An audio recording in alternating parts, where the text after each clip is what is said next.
West ইন্ডিজকে ছাড়িয়ে এবার বড় লাফ দেওয়ার সুযোগ বাংলাদেশের কাছে। পাকিস্তানের বিপক্ষে সিরিজে একটি কাজ করতে পারলেই আইসিসির কাছ থেকে আসবে বিশাল এক সুখবর, যেটা মন ভালো করে দিতে পারে যে কোনো বাংলাদেশি ক্রিকেট প্রেমীকে।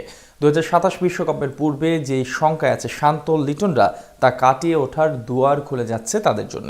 ওয়েস্ট ইন্ডিজকে পেছনে ফেলে আইসিসির কাছ থেকে সুখবর আদায় করে নিতে তবে কি এমন কাজ করতে হবে বাংলাদেশকে, সেটাই জেনে নেব রিপোর্ট।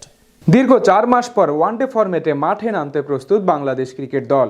আর পাকিস্তানের বিপক্ষে দীর্ঘ 11 বছর পর ঘরের মাঠে ওডিআই ফরম্যাটে সিরিজ খেলবে লিটন শান্তরা। এই সিরিজের আগেই বাংলাদেশের জন্য বিশাল এক সুখবরের হাতছানি দিচ্ছে। এই 3 ম্যাচের মধ্যে একটি কাজ করতে পারলেই আইসিসির কাছ থেকে প্রমোশন মিলবে লাল সবুজ প্রতিনিধিদের। বিশেষ করে 2027 সালের ওয়ানডে বিশ্বকাপ নিয়ে যে দুশ্চিন্তায় আছে লিটন শান্তরা, তা দূর হয়ে যেতে পারে এক নিমিষে। একসময় 50 ওভারের ম্যাচে অসাধারণ ক্রিকেট খেললেও শেষ 2-3 বছর ধরে এই ফরম্যাটে আহামরি তেমন ভালো পারফরমেন্স করতে পারছে না মিরাজ বাহিনী, যার কারণে আগামী বিশ্বকাপে সরাসরি কোয়ালিফাই করা এক প্রকার অনিশ্চিত তাদের জন্য। তবে সেই ঝুঁকি দূর করার জন্য দারুণ এক সুযোগ আসতে যাচ্ছে টাইগার ক্রিকেটারদের কাছে। আগামী 11 তারিখ শুরু হবে পাকিস্তানের বিপক্ষে 3 ম্যাচের ওডিআই সিরিজ।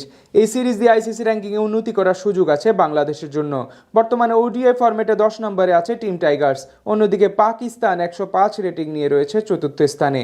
এখন শান্তরা যদি 3-0 ব্যবধানে পাকিস্তানকে সিরিজ হারিয়ে দেয়, সেক্ষেত্রে 81 রেটিং হবে বাংলাদেশের। পাকিস্তানের রেটিং কমে হবে 100। তখন ওয়েস্ট ইন্ডিজকে 10 নম্বরে ঠেলে দিয়ে বাংলাদেশ উঠে যাবে 9ম স্থানে।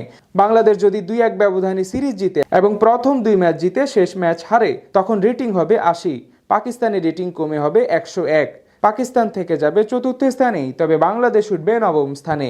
আর বাংলাদেশ যদি প্রথম এবং শেষ ম্যাচ জিতে 2-1 ব্যবধানে সিরিজ নিজেদের করে নেয়, অথবা প্রথম ম্যাচ হেরে পরের 2 ম্যাচ জিতে 2-1 ব্যবধানে সিরিজ জিতে, সেক্ষেত্রে টাইগারদের রেটিং হবে 79, পাকিস্তানের রেটিং হবে 102। তবুও বাংলাদেশ উঠে যাবে 9ম স্থানে, আর পাকিস্তান নিজেদের জায়গাতেই থাকবে। এছাড়া বাংলাদেশ পাকিস্তানের কাছে 3-0 ব্যবধানে সিরিজ হেরে গেলে রেটিং হয়ে যাবে 74, পাকিস্তানের রেটিং হবে 106। দুই দলেরই অবস্থান থাকবে অপরিবর্তিত।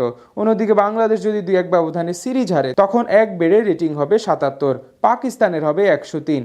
77 রেটিং পাওয়া ওয়েস্ট ইন্ডিজের সাথে তখন সমান রেটিং হবে বাংলাদেশের। অর্থাৎ টাইগাররা যদি পাকিস্তানকে যে কোনো ব্যবধানে সিরিজ হারাতে পারে, তাহলে সুযোগ থাকবে ক্যারিবীয়দের হটিয়ে 9ম স্থান দখল করার। উল্লেখ্য, নির্দিষ্ট সময়ের মধ্যে আইসিসির ওডিআই র্যাঙ্কিংয়ে শীর্ষ 8 দলের সুযোগ থাকবে 2027 বিশ্বকাপে সরাসরি কোয়ালিফাই করার।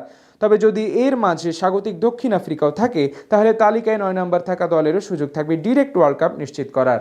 এখন দেখার পালা সেটা করতে পারে কিনা বাংলাদেশ ক্রিকেট দল। আগামী 11 মার্চ প্রথম ওয়ানডেতে স্বাগতিকদের মুখোমুখি হবে পাকিস্তান ক্রিকেট দল। দ্বিতীয় তৃতীয় ম্যাচ যথাক্রমে 13-15 মার্চ মাঠে গড়াবে। সূচি অনুযায়ী 3টি ম্যাচই হোম অফ ক্রিকেট খ্যাত মিরপুর শেরেবাংলা জাতীয় ক্রিকেট স্টেডিয়ামে আয়োজিত হবে। খেলাগুলো হবে দিবারাত্রির এবং বাংলাদেশ সময় দুপুর 2টা 15 মিনিটে শুরু হবে।